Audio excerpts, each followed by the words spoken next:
The waiter at the Palana Hotel in Maputo set down my beer with hands that shook just enough to matter. Not scared shitless shaking, just enough. The kind of tremor that says a man's been told something he wishes he hadn't heard. I was sitting in the corner booth facing the entrance, like always, watching the door, watching the mirrors, watching the street beyond the windows, import-export dealer, and mining equipment. That was my cover. Boring as hell, but it worked. Gave me reason to be in 3 different countries inside a month, crossing borders like I was shopping for groceries, meeting with mine managers and equipment suppliers and government procurement officers who all had one thing in common: they talked too damn much after a few drinks. The waiter was Mozambican, maybe 25, skinny kid with that look in his eyes like he'd seen some shit during the Civil War that was tearing this country apart. Frelimo and Renamo going at it. South African money flowing to the rebels. Soviet advisors helping the government. The whole damn place a Cold War playground. And me right in the middle of it, working angles, gathering intelligence, doing what SF does best on conventional warfare, developing contacts, exploiting indigenous forces, staying invisible. Except I wasn't invisible anymore. Senhor? The waiter said quietly in Portuguese, leaning in closer than he should. There are men asking about you? I kept my face neutral, took a sip of beer. What kind of men? White men. South Africans. They showed pictures. His eyes flicked to the door, then back to me. They were here yesterday. They came back this morning. There it was. The first tell. The thing that changes everything. South Africans asking questions meant boss. Bureau of State Security. Apartheid Intelligence Service. These bastards were good, ruthless, well-trained, and they had resources that made the CIA look underfunded. They ran networks all over southern Africa, destabilizing any government that looked like it might threaten white minority rule back home. They had a long damn reach, and they didn't play by rules. How many pictures? I asked. 3 different ones. You getting out of a car. You at the market. You, he stopped, swallowed. You at the border crossing last week. Shit, border crossing photos meant they'd been on me for at least 7 days, maybe longer. That was surveillance photography, not casual recognition. They'd been tracking my movements, building a pattern, waiting to see what I'd do next. The question was, why? What had I stumbled into that made Boss decide Billy Wall was worth following across international borders? I'd been running operations in southern Africa for 3 months, working out of Botswana officially, but moving through Mozambique, Zimbabwe, Zambia, anywhere the Cold War was hot and Soviet influence was spreading. My job was simple: identify Soviet and Cuban advisors, track their movements, assess their capabilities, and develop local assets who could feed us information. Nothing that should have put me on Boss's radar unless they thought I was working against their interests, which I was. But they weren't supposed to know that. These men, I said, keeping my voice casual, they leave a name, a way to contact them? The waiter shook his head. They said they would come back. They said to tell them if I saw you. You tell them? He looked at me for a long moment. Then he shook his head again. Not yet. Don't, I said, and slid him a folded $20 bill, American currency, worth more than a week's wages in this economy. You never saw me. You don't remember me. And if they come back asking, you tell them I haven't been here in months. He took the money, nodded once, and disappeared into the kitchen. I sat there for another 3 minutes, finishing my beer like I had all the time in the world. Inside, my mind was running calculations. If Boss was asking questions at the Palana, they were asking everywhere else I'd been. Every hotel, every bar, every contact point. They were building a timeline, a pattern of life, a profile, standard intelligence, tradecraft, the kind of thing you do when you're preparing to roll someone up or when you're trying to figure out who the hell they're working for. The smart move was to get out of Mozambique immediately, cross into Zimbabwe tonight, lay low, reassess. But that's not what I did. See, I'd been doing this work since the early 60s. Special forces, studies and observation group in Vietnam, CIA operations across 3 continents. I'd been hunted before by North Vietnamese regulars, by Viet Cong cadres, by hostile intelligence services in half a dozen countries. Getting burned was part of the job. The question wasn't whether you'd get compromised. The question was what you'd do when it happened. And I'd learned something over all those years, something that kept me alive when smarter men ended up dead or captured. When someone starts hunting you, you don't just run, you turn it around. You figure out who they are, what they know, and how they're tracking you. Then you decide whether to disappear or whether to use it. This situation had potential. If boss was tracking me, that meant they thought I was important enough to waste resources on, which meant I was close to something they wanted to protect. And that something might be exactly what I was looking for. So I didn't run.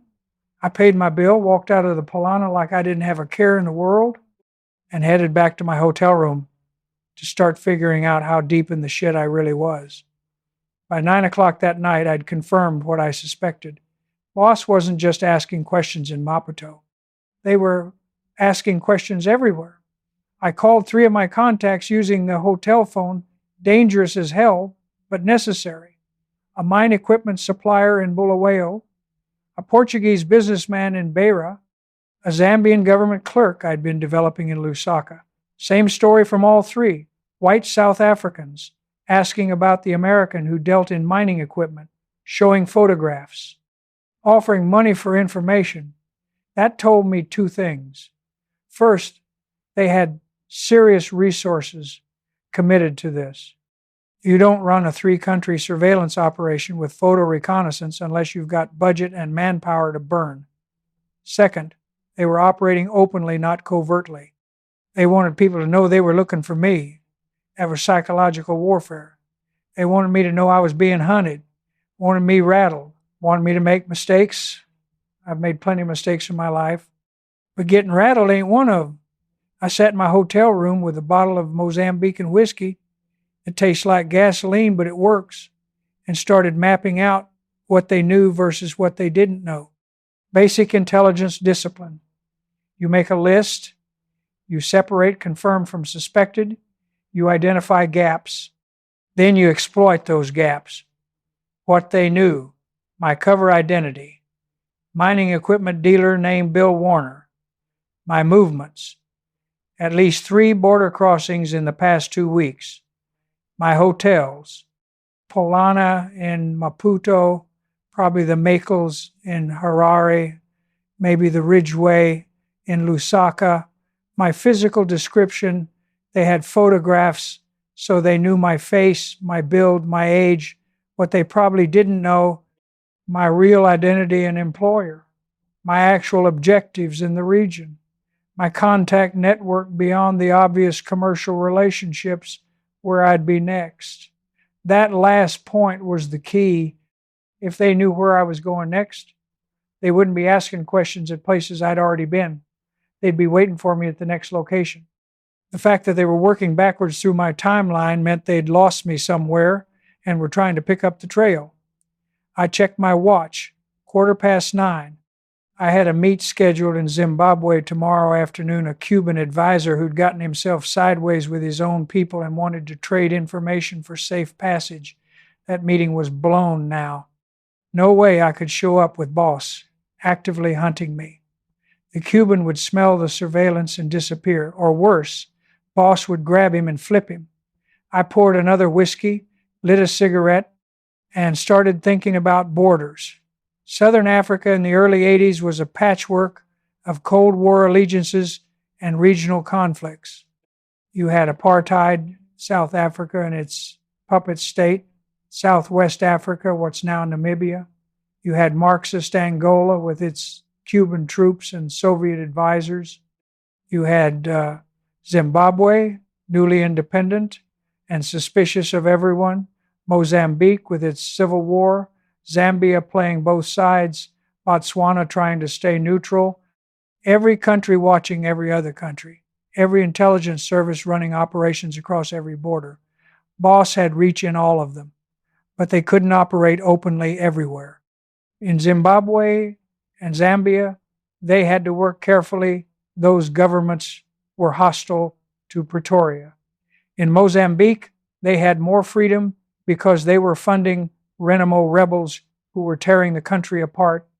In Angola, they were straight up running military operations alongside UNITA forces against the government, which meant if I wanted to disappear from boss's radar, I needed to get somewhere they couldn't follow easily, somewhere their operational freedom was limited, somewhere I'd have room to maneuver. Angola. The irony wasn't lost on me. The most dangerous country in the region, full-scale civil war. Cuban troops, Soviet advisors, South African military incursions was probably my safest option because boss's presence there was military, not intelligence. They'd have combat units and forward observers, but not the kind of peacetime surveillance network they could run in Mozambique or Zambia. Plus, I had a contact in Luanda, a Portuguese businessman who'd stayed on after independence, kept his head down, made himself useful to whoever was in power. He owed me a favor from a previous operation. If I could get to him, I could buy time to figure out what the hell boss wanted and how to turn this situation around. But getting to Angola from Mozambique meant crossing through either Zimbabwe or Zambia first. And both those borders were now compromised because boss knew I'd crossed them before. They'd be watching. Waiting. If I used my same cover identity and same travel patterns, I'd walk right into surveillance, or worse. I needed a new approach, new documents, new cover story, new route. I finished the whiskey, crushed out my cigarette, and made a decision. I'd burned my Bill Warner identity. Time to become someone else. The thing about border crossings in Africa during the Cold War is they were opportunities just as much as obstacles. Everyone was running something: contraband, intelligence, weapons, people. The borders were porous as hell if you knew the right people and had the right story. I'd spent 2 days in Maputo, assembling what I needed. New passport, not American this time, Canadian. Commercial traveler named Robert Mitchell, representing a Johannesburg-based trading company. The documents weren't perfect, but they were good enough for border guards who didn't look too close. I'd used a forger in the Basha district who worked for whoever paid, didn't ask questions, didn't care about politics, just wanted his money. The cover story was tricky. I couldn't be a mining equipment dealer anymore. That identity was burned and boss would have it flagged at every border crossing. But I needed something that explained why a white man would be traveling from Mozambique through Zimbabwe into Zambia and maybe Angola. Something that gave me mobility without raising too many questions. I went with commodity traders specializing in cashew nuts and timber. Boring as hell. Plausible as hell. Mozambique and Angola both exported those products. Zimbabwe needed them. Zambia was a transit route. A trader moving between markets made sense. Nobody cares about cashew nuts. Nobody watches commodity traders unless they're moving serious volume. The first test was the Mozambique-Zimbabwe border at Machipanda. I left Maputo before dawn, drove west in a rented Toyota that had seen better days, took my time, no rushing, no suspicious behavior, just a tired businessman heading to his next appointment. The border post was exactly what you'd expect. Concrete buildings with peeling paint, armed guards standing in whatever shade they could find, a line of trucks and cars waiting for clearance. The Mozambican side was Frelimo government forces, Soviet-trained, generally professional. The Zimbabwe side was newer, and independence was only a couple years old, and they were still figuring out how to run a border. I pulled up to the Mozambican checkpoint around 10 in the morning, handed over my passport and vehicle papers. The guard was older, maybe 40, with sergeant stripes and eyes that had seen too many scams to believe anything without checking twice. He looked at my passport, looked at me, looked back at the passport. Canadian? Yes, sir. What business in Mozambique? Cashew nut exports, I said in Portuguese. Meeting with cooperatives in Nampula and Beira. He flipped through the passport pages, studying the stamps. I had enough entry and exit stamps from other African countries to make the document look legitimate. Ghana, Kenya, Tanzania, all commercial hubs, all plausible for a commodity trader. How long in Mozambique? 3 weeks. He stared at me for a long moment. Then he waved me through without another word. The Zimbabwe side was easier. Younger guards, less experienced, more interested in collecting their unofficial processing fees than in actually checking documentation.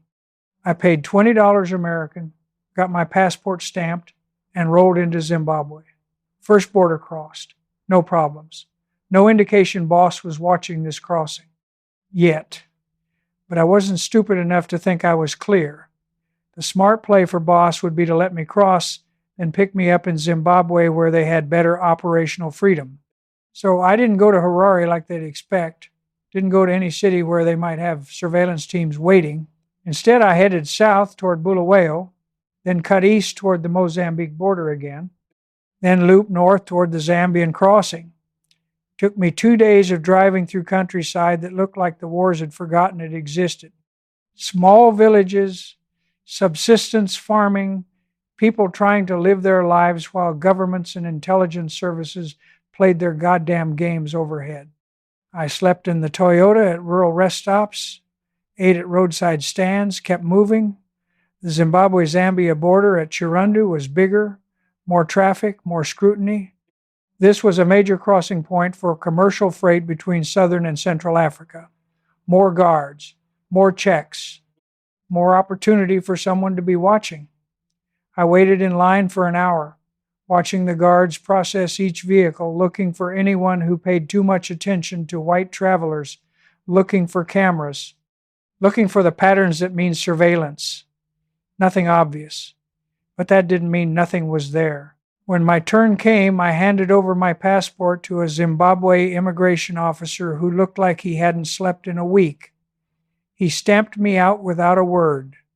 The Zambian side was more thorough. They wanted to know my business, where I was staying, how long I'd be in country, whether I had contacts, all standard questions. All answered with my cashew nut trader cover story.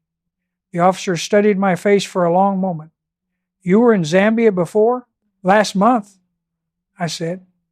Meeting with exporters in Lusaka. You came from where? Mozambique originally, through Zimbabwe.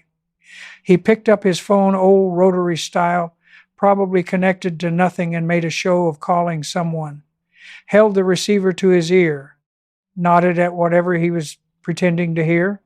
Then he hung up and stamped my passport. Welcome to Zambia. Drive safe.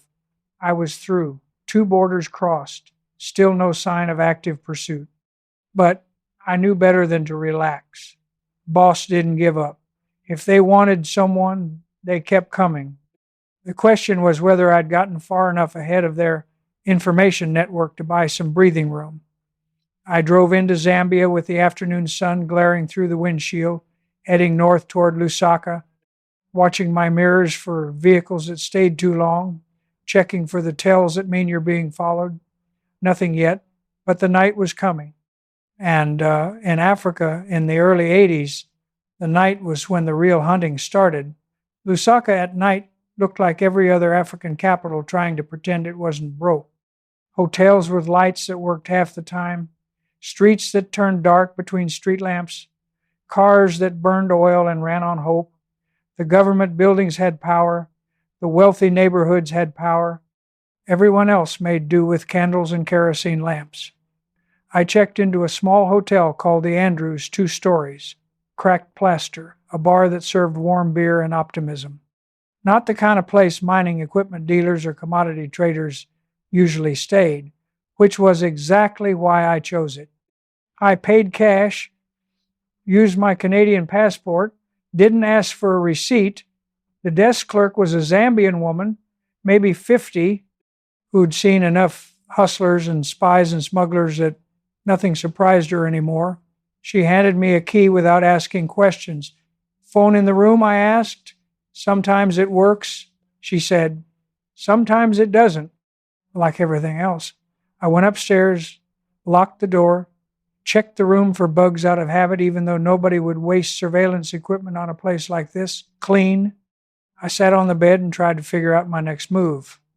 The plan had been to make contact with my Portuguese businessman in Luanda, get him to arrange travel documents and safe passage into Angola. But that required making phone calls. And phone calls in Zambia in 1982 went through government-monitored exchanges that recorded everything and shared it with whoever asked nicely. Making a call to Angola would light up every intelligence services board from Pretoria to Moscow. I was sitting there weighing my options when someone knocked on my door. 3 taps. Pause. 2 more taps. That was wrong. Nobody knew I was here. Nobody should be knocking.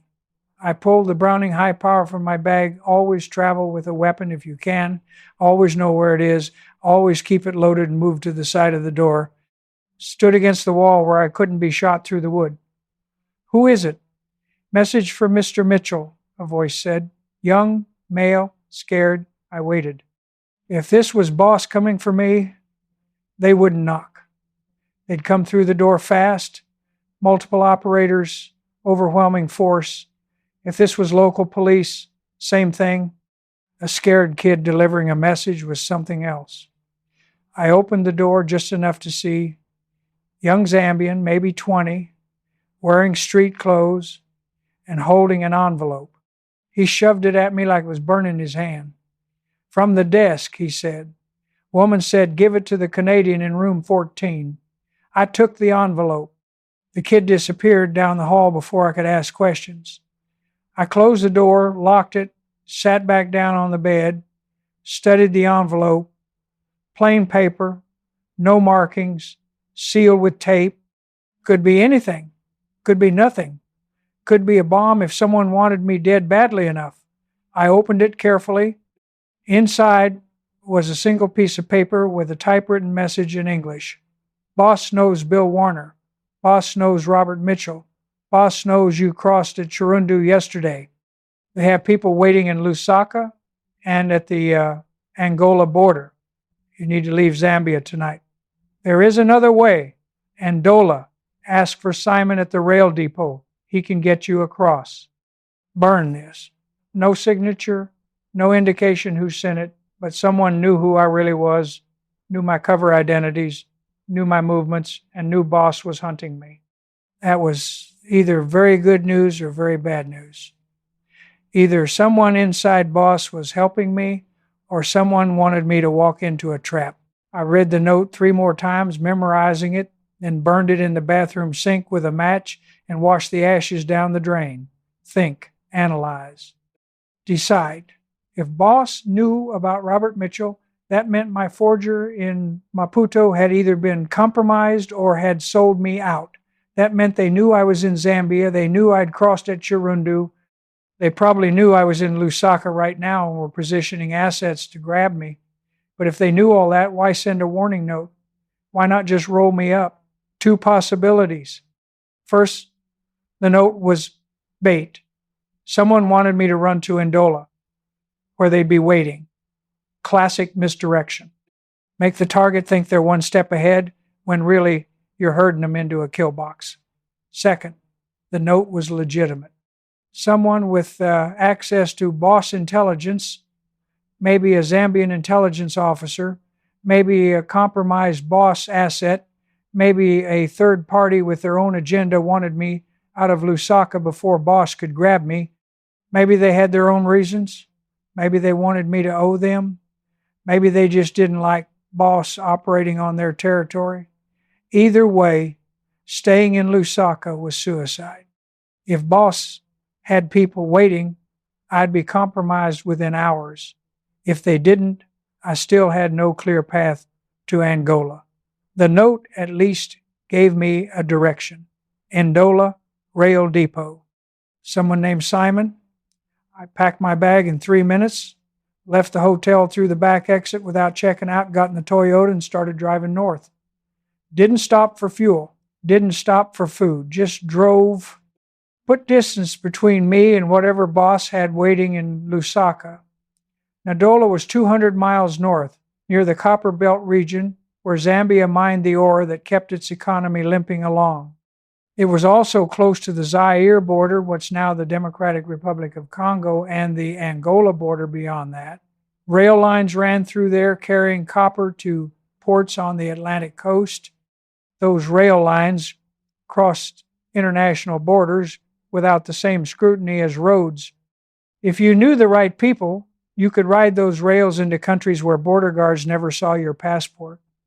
I drove through the night, lights off when I could manage it, using moonlight and memory. The roads were shit, potholes that could swallow a tire, no road signs, no markers, just darkness and the sound of the engine and the knowledge that somewhere behind me, boss was searching. By dawn, I was in Ndola, industrial city, mining operations, rail yards that stretched for miles, the kind of place where nobody asked questions because everyone was there for the same reason, to make money off the copper trade and get out. I found the rail depot without trouble. Big concrete platforms, freight cars lined up waiting for loads, workers moving with that slow efficiency that means they're being watched by supervisors who don't care about speed, just appearance. I asked 3 different workers where I could find Simon. First 2 shrugged. Third one pointed at a maintenance shed near the far end of the yard. I walked over, knocked on the door. A voice inside said something in a language I didn't recognize. I opened the door anyway. Simon was maybe 60, white-haired, missing teeth, wearing overalls that were older than most of the workers outside. He looked at me with eyes that had seen things worse than whatever I was bringing. "You're the Canadian," he said in English. Not a question. "I need to get across the border," I said, "preferably without customs seeing my passport." He studied me for a long moment. Then he smiled with those missing teeth. "Boss is looking for you. Everyone's looking for me." "Good," he said. "That means someone will pay. Getting across the border hidden in a freight train sounds simple until you actually try to do it. Then you realize it's one of those things that requires specific knowledge, specific timing, and a willingness to trust people you've never met with your life." Simon explained the system while we sat in his maintenance shed drinking tea that tasted like rust and diesel. The copper trains ran north from Ndola through Zambia to the Zaire border, then west through Zaire to Angola, then all the way to Lobito on the Atlantic coast. The route crossed 3 international borders. At each border, the train stopped for inspection. Customs officers walked the length of the train. Guards checked the seals on the containers. Sometimes they opened containers randomly. Sometimes they searched thoroughly. Sometimes they just collected their bribes and waved the train through. "The trick," Simon said, "is knowing which cars they don't search." "Which ones?" "The maintenance car. Every freight train had a maintenance car near the front, a converted passenger car where the crew slept, ate, and kept their tools and spare parts. It wasn't technically off limits to inspection, but most border guards didn't bother. They assumed crew was crew. They checked the freight, not the people moving it." "I can get you into the maintenance car," Simon said. "But once you're there, you're on your own.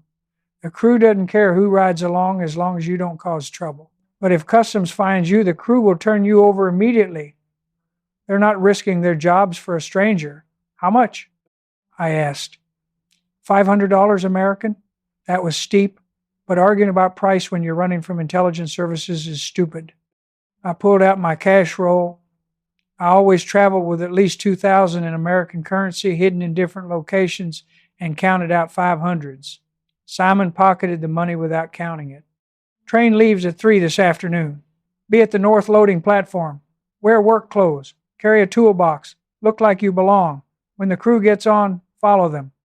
They'll know you're coming. They won't stop you, but they won't help you either."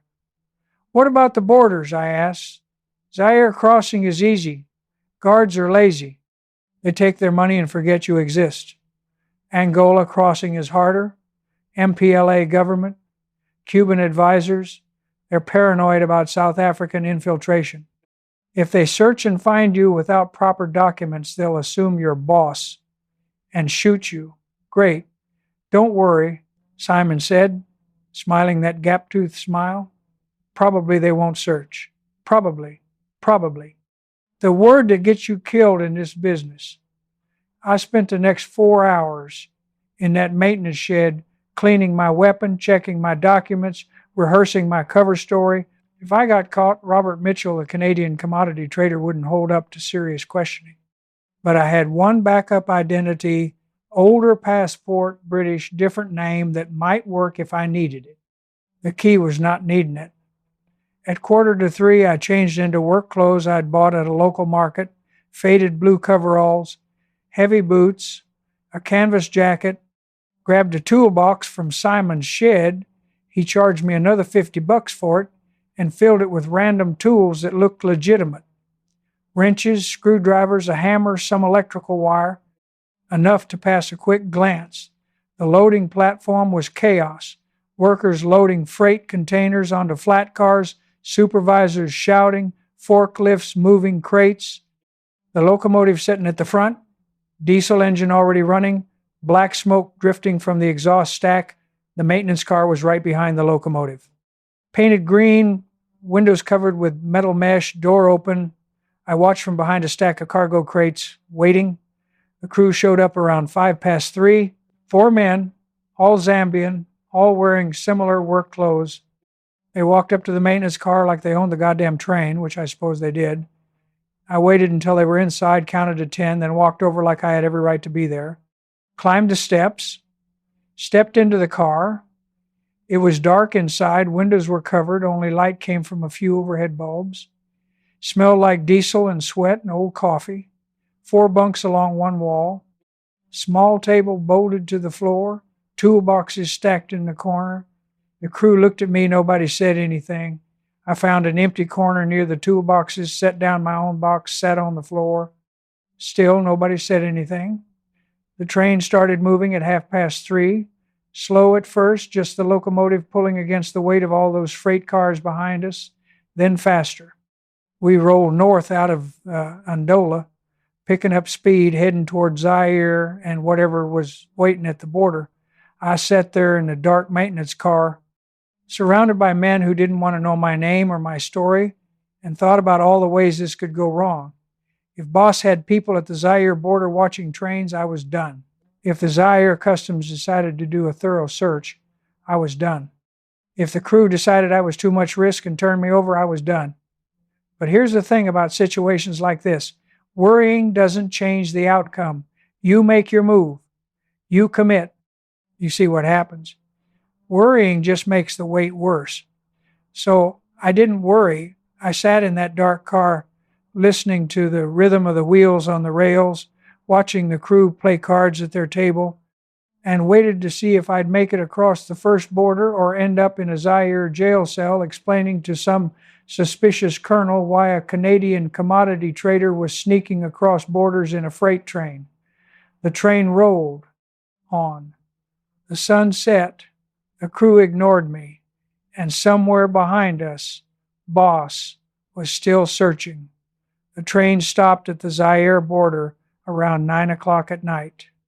I knew because one of the crew members checked his watch and said something in a language I didn't understand. The others laughed. Not a good laugh. The kind that means someone's about to get shit they don't want. We sat there in the dark for maybe 20 minutes. I could hear voices outside, guards walking the length of the train, dogs barking, the diesel engine idling, standard border inspection procedure, take your time, make everyone nervous, see who acts suspicious. Then someone knocked on the maintenance car door. Hard, official. The crew leader, older guy with scars on his arms from years of working heavy machinery, opened the door. Border guard stood there with a flashlight, uniform that didn't fit right, AK-47, slung over his shoulder. The guard said something in French. The crew leader responded. They went back and forth for maybe 30 seconds. Then the guard shined his flashlight into the car, scanning across the bunks, the table, the toolboxes. The beam passed over me sitting in my corner, stopped, came back. The guard said something sharp, pointed at me. The crew leader shrugged like he had no idea who I was or why I was there. The guard stepped into the car, walked over to where I was sitting, stood over me with that flashlight in my face like he was trying to see through my skull into my brain. Papers, he said in French. I pulled out my Canadian passport slowly, handed it up to him. He grabbed it, flipped through the pages, studied my face against the photo. His expression didn't change, could mean anything, could mean nothing. Why are you on this train? He asked, still in French. Working, I said, also in French. Maintenance consultant for mining equipment. Traveling to Lubumbashi. Why not fly? Cheaper this way. Company doesn't pay for flights anymore. He stared at me. I stared back. This was the moment. Either he believed me or he didn't. Either he'd been briefed to watch for white men traveling alone or he hadn't. Either boss's intelligence network reached into Zaire border posts or it didn't. The guard handed back my passport. Stay in the car. Don't leave until Lubumbashi. Yes, sir. He walked back to the door, said something to the crew leader that made the other men laugh again, then stepped off the train. The door closed. We waited. 5 more minutes. Then the train lurched forward, wheels screeching against rails, pulling back into motion. We were across. First border cleared. Zaire. The crew leader looked over at me and shook his head. Stupid, he said in English. Very, very stupid. I didn't argue. He was right. This whole operation was stupid. But sometimes stupid is all you've got. We rolled through Zaire for the next 2 days. The train only moved during daylight safety thing. Too many rebel groups operating at night. Too easy for someone to sabotage the rails or ambush the crew. At night, we stopped at whatever depot or siding the crew deemed safe enough. They'd get out, cook food over small fires, smoke, talk among themselves. I stayed in the maintenance car, ate from my pack, slept when I could, nobody bothered me. The crew had decided I was someone else's problem. We passed through Lubumbashi, big mining city in southern Zaire, full of copper operations and international workers and enough chaos that one more white face didn't matter. We didn't stop long. Just a crew change and refueling, then back on the rails heading west toward Angola. The landscape changed as we moved, less populated, more jungle. Small villages along the rail line with people who watched the train pass like it was the only connection to the outside world they had. Saw kids running alongside the tracks, waving. Saw women carrying water. Saw men working small plots of land that wouldn't feed a family for a month. This was the Africa that didn't make it into intelligence briefings or policy papers. The Africa that just existed between the wars and the coups and the Cold War proxy games. People trying to live. People trying to survive. People who didn't give a damn whether the Americans or the Soviets or the South Africans won whatever bullshit contest they were fighting. I thought about that a lot during those 2 days. About what we were really doing out here. About whether any of this mattered to the people whose countries we were playing in. About whether Billy Waugh, running from South African intelligence across 3 borders, had any damn meaning beyond keeping myself alive. But that kind of thinking doesn't help when you're in the middle of an operation. You can have your philosophical crisis later. Right now, you deal with the situation in front of you. And the situation in front of me was the Angola border. We hit the Angola border at first light on the 3rd day. The train stopped at a crossing point called Luau. Small town, military checkpoint, serious security. This wasn't like the Zaire crossing where lazy guards wanted their bribes and didn't care who passed through. This was MPLA government territory, with Cuban advisors and genuine paranoia about South African infiltration, because South Africa was actively invading Angola. Not hypothetically. Actually, they had combat units operating in southern Angola, supporting UNITA rebels running cross-border raids. So when a freight train showed up at the border with cargo containers that might contain weapons or supplies or infiltrators, the Angolan military took it seriously. I watched through the mesh-covered windows as soldiers surrounded the train. Lots of soldiers, armed with AK-47s and RPG-7s, and at least one heavy machine gun mounted on a technical vehicle. They weren't taking any chances. The inspection took 3 hours. I could hear them opening containers, searching through cargo, questioning the crew, dogs barking, radio chatter, officers shouting orders. This was thorough. This was professional. This was exactly the kind of border security that would find me if they looked hard enough. The crew leader came back into the maintenance car around hour 2. He looked worried. That was bad. These men had done this run hundreds of times. If they were worried, something was wrong. Cubans, he said quietly, they're searching everything, looking for South Africans. I'm Canadian, I said. You think they care, white man hiding in a freight train from Zambia? He shook his head. If they find you, they'll shoot you. Maybe ask questions after. Great, just great. Is there another way off this train? I asked. Only if you jump. We're surrounded by soldiers. You wouldn't make it 10 feet. So that was it. Sit here and hope they didn't search the maintenance car. Hope the Cubans were satisfied with the freight inspection. Hope my luck held one more time. The crew sat at their table playing cards like they had nothing to worry about. I sat in my corner, checking my Browning high power, making sure the magazine was full, making sure the chamber was clear, making sure if this went to shit, I could at least take a few with me before they put me down. Not a great plan, but it was the only plan I had. Another hour passed, the sun got higher, the temperature inside the maintenance car climbed to the point where sweat ran down my back and my shirt stuck to my skin. I could hear the soldiers moving along the train, getting closer, car by car, container by container, then voices right outside the maintenance car. Someone tried the door, locked. More voices. The crew leader got up slowly, walked to the door, unlocked it, opened it. 2 men stood there. One Angolan soldier in MPLA uniform, one Cuban advisor in fatigues with a different cut, different rank, insignia, different weapon, an AKM-47 with a folding stock, Soviet block style. They stepped into the car. The Cuban had a list on a clipboard. He looked at each crew member, checked them against his list, nodded. Then he saw me sitting in the corner. His expression changed. Went from bored efficiency to sharp focus. He said something to the Angolan soldier. The soldier raised his weapon slightly, not pointing it at me yet. Just ready? The Cuban walked over, stood over me like the Zaire guard had. But this man was different. Professional, trained, suspicious. The kind of officer who'd seen combat and knew what an infiltrator looked like. Passport, he said in Spanish. I handed him the Canadian passport. He studied it carefully, flipped through every page, checked every stamp. Then he looked at me. Why are you on this train? Still Spanish. Maintenance consultant, I said in Spanish. Traveling to Lobito. Meeting with mining operations about equipment contracts. Why this train? Why not fly? Company cost cutting. No budget for flights. He stared at me. I stared back. This was different than the Zaire crossing. This man didn't believe me. He knew something was wrong. He just hadn't figured out what yet. What company? He asked. Shit.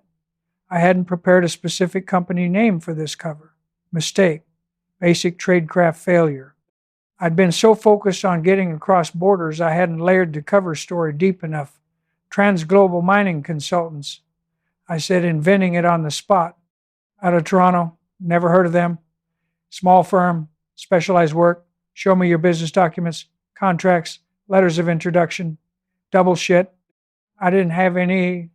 The Robert Mitchell cover was supposed to be simple Canadian trader, basic documents, nothing fancy. But a Cuban intelligence officer at an Angola border checkpoint wasn't going to accept simple. Documents are in Lobito. I said, with my client contact, I'm just traveling. The crew can confirm I've been writing since Angola. The Cuban turned to the crew leader, asked him something in Portuguese.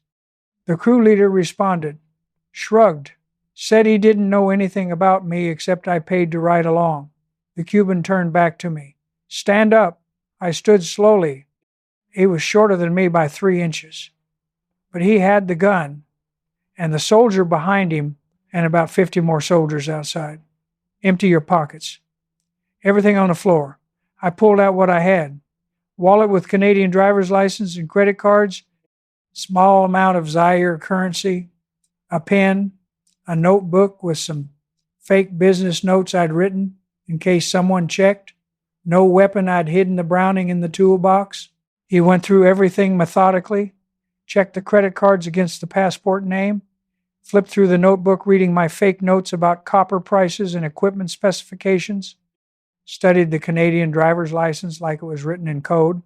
Then he looked at the toolbox sitting next to where I'd been sitting. "Open it," he said. This was it, the moment. The Browning was in there, under the tools. If he found it, I was done. No explaining away a handgun when you're traveling on a fake cover story. That was proof of hostile intent. That was execution. I had two options: open the toolbox and hope he didn't search thoroughly, or make a move right now, go for the Cuban's weapon, take him and the soldier, try to fight my way off this train through 50 armed men. The first option had maybe a 10% chance of working. The second option had maybe a 1% chance. But that second option also meant people died. Probably me. Definitely the Cuban and the soldier, maybe some of the crew, maybe innocent Angolan soldiers just doing their jobs at a border crossing. Killing is easy. I've killed men before. I'll probably kill again if I live long enough. But you don't kill unless there's no other choice. And I still had one choice left. I opened the toolbox, lifted out the top tray with the tools, set it aside. The Browning was wrapped in an oily rag underneath, hidden beneath more tools and electrical wire. The Cuban looked at the tools in the tray, picked up a wrench, examined it, set it down, looked at me, looked at the toolbox, reached toward the bottom layer. My hand moved toward my belt. If he found the weapon, I'd have maybe 2 seconds to make a decision. Then someone outside shouted, "Sharp! Urgent!" The Cuban froze, looked toward the door.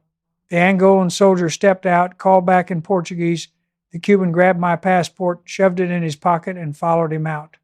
They left the maintenance car door open. I could hear him talking outside, more shouting, someone running. I stood there with the toolbox open, the Browning 2 feet away, wrapped in its rag, my heart pounding like I'd run a mile in full gear. The crew leader looked at me. "Whatever's happening out there just saved your life. What is happening?"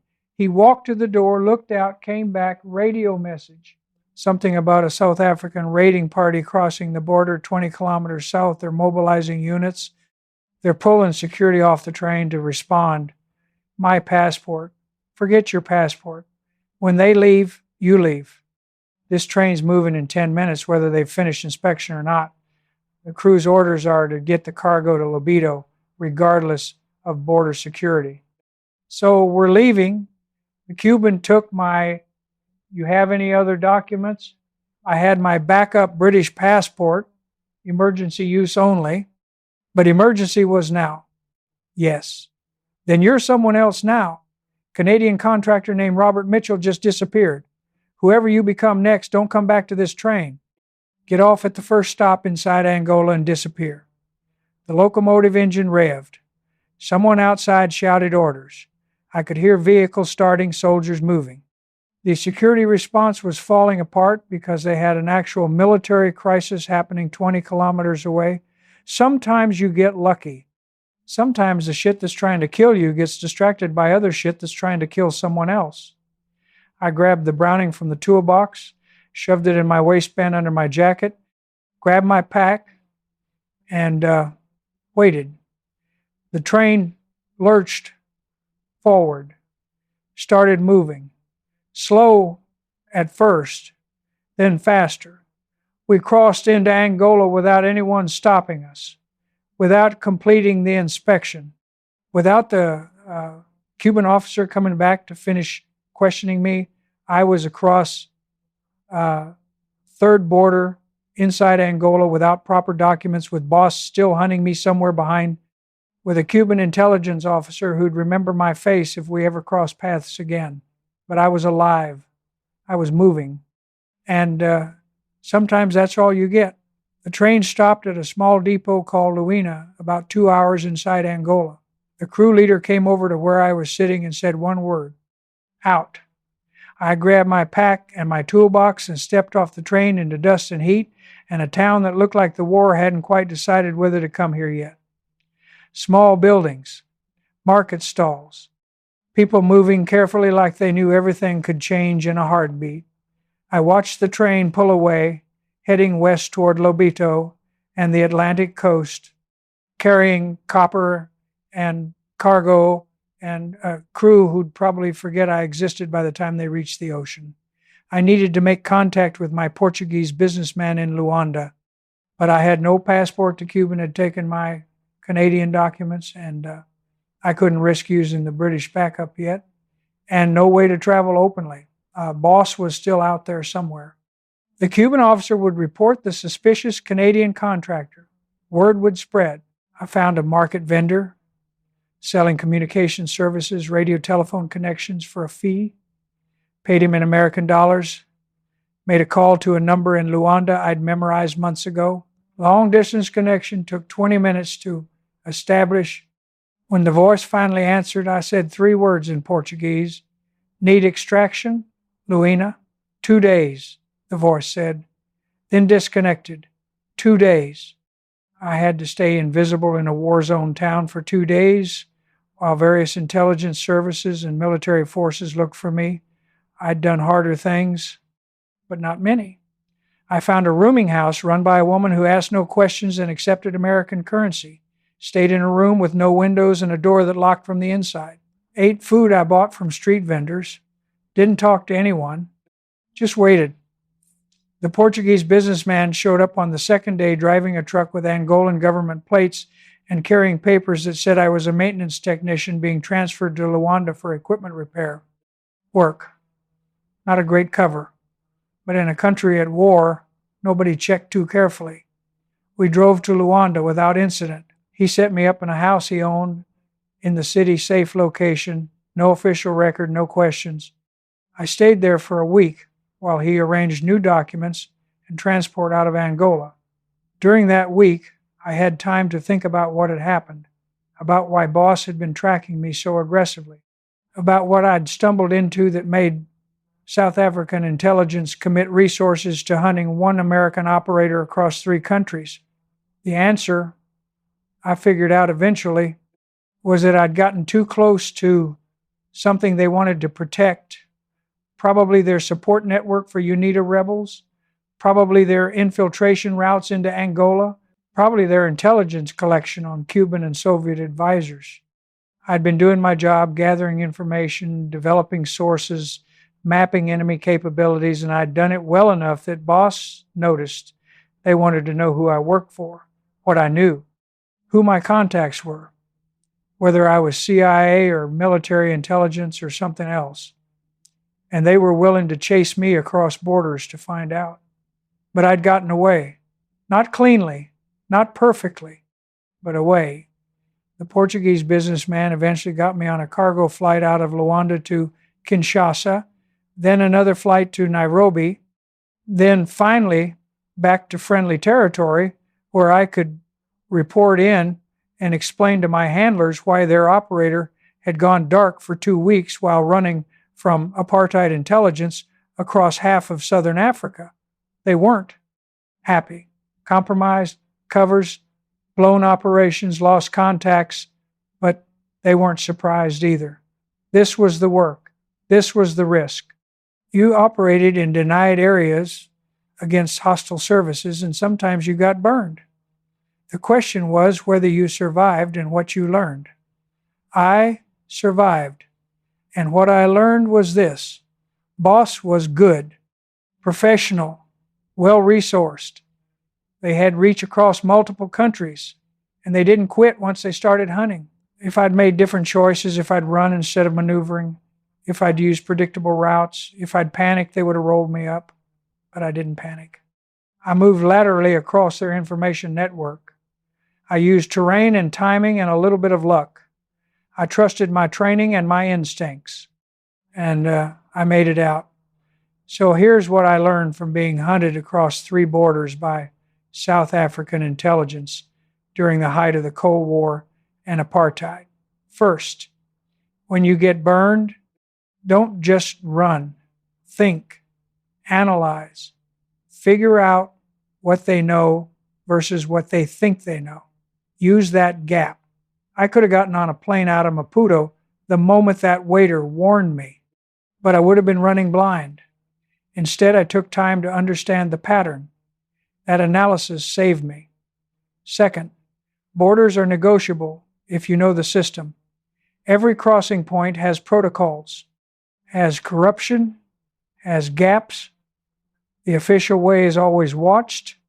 The unofficial way, freight trains, forged documents, bribed guards, is always available if you're willing to pay and take the risk. I crossed 3 international borders without using my real passport. That's not because I'm special. It's because I understood how the system actually works versus how it's supposed to work. Third, physical capability matters when everything goes wrong. I was in my early 50s during this operation. Not young, not at peak physical condition, but I was fit enough to move when I needed to move, to stay awake for 3 days, to sit in a freight car without complaining, to run if running became necessary. If I'd been soft, if I'd relied on technology or support or backup, I'd be dead. Your body is your primary weapon. Keep it sharp. Fourth, luck is real, but you make your own. That Cuban officer getting pulled away from searching my toolbox right before he found the Browning, that was luck. But I created the conditions for luck by being in Angola at all, by taking the freight train, by moving through terrain where other crises were happening. You can't control luck, but you can position yourself where lucky breaks matter more than unlucky ones. And finally, never quit. This is the one that matters most. When that note showed up at my hotel in Lusaka, I could have given up, could have walked into the nearest Western embassy and asked for extraction. Could have called it done and gone home. But that's not what warriors do. Warriors keep moving, keep thinking, keep fighting. You never quit. Because the moment you quit is the moment you lose. I didn't quit. Boss didn't catch me. I got out. Lived to operate another day. That's it. That's the story. That's what happens when you operate in denied territory against professional services during a shooting war. You get hunted. You run. You maneuver. And if you're smart and fit and lucky and refuse to quit, you survive. And survival is winning. Period.